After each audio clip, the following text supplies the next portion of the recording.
In this, welcome to the fourth of 6 videos from the Roman Army 2021 UofW lecture, Life After War, Outside of War. So in this fourth video, I want to look at some of the relationships between soldiers and some of the ways they were fostered. Okay, so we do know that, this may seem like the most obvious thing. We do know that soldiers were friends with other soldiers. We have not just, based on what seems inherently true, and modern comparisons, we have evidence of people referring to their friends, etc., letters and what have you. So here are a couple of tablets from Vindolanda up in the north of England near the Hadrian's Wall. Two cases. It uses the word brother, but I think there's good reason to believe that quite often when the word brother is used, frater, it's more often a friend. Okay, so here, Crautius to Weldeus, his brother and old messmate. So you go, a friend and messmate, messmate being like the tent mate, the contubernalis, sorry. Very many greetings, and I ask you, Brother Veldeus, I'm surprised that you have written nothing back to me for such a long time, whether you have heard anything from our elders or about in which unit he is, and greet from me in my words. And Virilus, the veterinary doctor, ask him whether you may send through one of our friends the pair of shears which he promised me in exchange for money, and I ask you, Brother Valerius, to greet from me our sister Thutenus. Right back to us how Velbuteus is. It is my wish that you enjoy the best of fortune, etc. Another one, Solemnus to Paris's brother. Very many greetings. I want you to know that I'm in very good health, as I hope you are in turn, you neglectful man who have sent me not even one letter. But I think that I'm behaving in a more considerate fashion, writing to you, brother, my messmate. Greet from me Diligens and Cogitatus and Corinthus, and I ask you to send me the names. Farewell, dearest brother. So there's a couple of cases, a brother and messmate, and it's that messmate thing to suggest that maybe they aren't actually brothers, at least to me and some others. But you can see, friendships were complicated. You might be a friend, but you might reach out to your friend and they might not reply to you. I think ghost you is what you say these days. Anyway, so a long history of ghosting people. But yeah, so so we know about these relationships. Our guy Pulo, who's the first guy in my 3 people in the book, which is, here, 3 main characters again in this, okay? Pulo Paulian Aemilianus. So in the HBO show Rome, Pulo and Varenus, close friends, they do a lot of things together. I've talked about the messmates, and those two aren't. And in the Caesar passage, which we've talked about before, they're competing together, so we don't get the same thing. And they're both centurions. But yeah, so the question is, who are they spending their free time with? Is it it's not just other soldiers, but which other soldiers? And is it obviously the people they live with, but it could be other soldiers as well. Now, we know that there were, as I've alluded to, a range of social activities possible at a fort.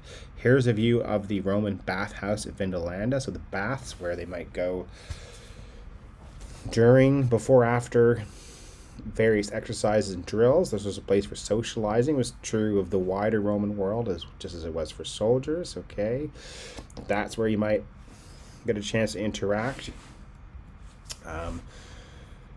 There you would be spending a lot of time with a lot of the people in these places. So not just doing the drills and maybe going on a patrol and helping with taxes or whatever errands you might be involved with, and actually fighting.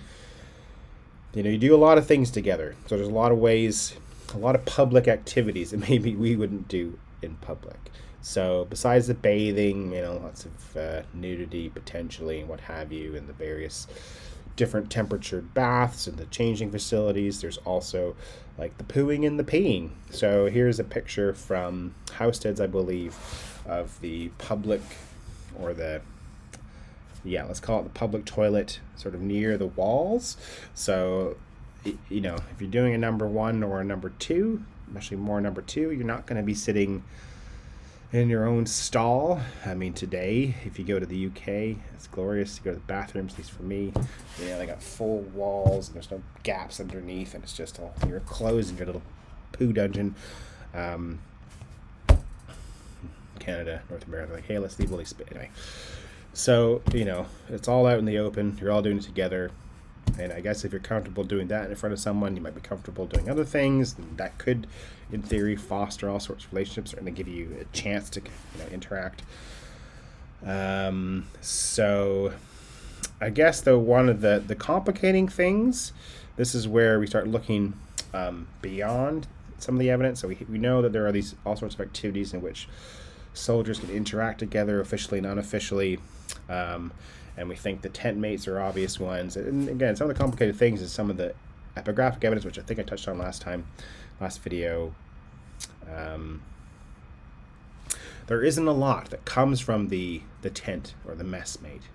So we'd think this is the obvious, primary group, that bonds in all facets. But if they did, it doesn't get reflected very often in the evidence. Now, this could just be an evidence issue. We don't have it, but we get lots of other soldiers with a different relationship with the soldier than messmate, commemorating another, if that makes sense. We know that people go off on leave, so obviously there's still maintain collections with family, official ones and unofficial ones, and there are problems, people don't come back. But there are, when I say there are other ways in which soldiers might interact and foster these relationships, one of them is through the collegia, the colleges. So these are social groups that existed in wider Roman society, find them in Egypt, whatever.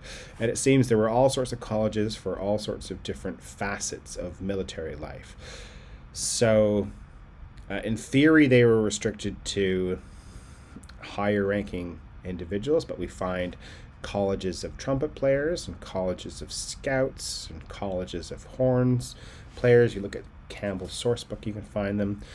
Sometimes they had a religious aspect, and there might be things like something called the Genius, which is sort of a spirit associated, a protective spirit associated with, really just about anything.